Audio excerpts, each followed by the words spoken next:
তো সকলের মতো আমিও গোলাপ ফুল খুব ভালোবাসি। রেস কোর্স পার হয়ে যেতে সেই সব গোলাপের একটি গোলাপ গতকাল আমাকে বলেছে আমি যেন কবিতায় শেখ মুজিবের কথা বলি। যার কলমে প্রেম ডানা মেলে, যার শব্দে দ্রোহ গর্জে ওঠে রাজপথে, তিনি কবি নির্মলেন্দু গুণ। আজ ২১শে জুন বাংলা কবিতার এক কিংবদন্তির শব্দ সৈনিক ৮০ পেরিয়ে পা রাখলেন ৮১-র বসন্তে। ১৯৪৫ সালের এই দিনে নেত্রকোনার কাশবনের এক শ্রাবণোতল দিনে পৃথিবীর আলো দেখেছিলেন তিনি।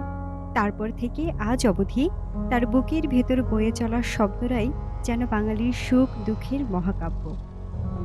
প্রেমাংশু রক্ত চাই বলে যিনি একদিন কাঁপিয়েছিলেন পাঠক হৃদয়, হুলিয়ার মধ্য দিয়ে যিনি হয়ে উঠেছিলেন শোষিতদের কণ্ঠস্বর, বাংলা কবিতায় রাজনীতি আর নিখাদ ভালোবাসাকে এক সুতোয় বেঁধেছেন এই মহান কারিগর।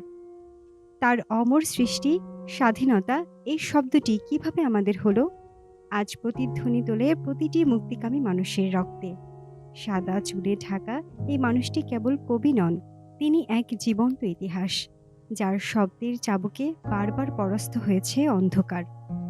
২১শে পদক আর স্বাধীনতা পুরস্কারে সিক্ত হয়েছেন বটে, তবে তার জীবনের সবচেয়ে বড় পুরস্কার কোটি বাঙালির হৃদয় নিংড়ানো ভালোবাসা। বয়স বেড়েছে শরীরের, কিন্তু তার অক্ষরগুলো আজও চির যৌবনা, আজও তা উদ্বুদ্ধ করে তারুণ্যকে। শব্দ নিয়ে বেঁচে থাকার এই অনন্ত যাত্রায় শুভ জন্মদিন হে বাংলার মাটির কবি, বাংলার জলের কবি। নিউজ ডেস্ক, বিপাশা বিধু, এন্টার টিভি।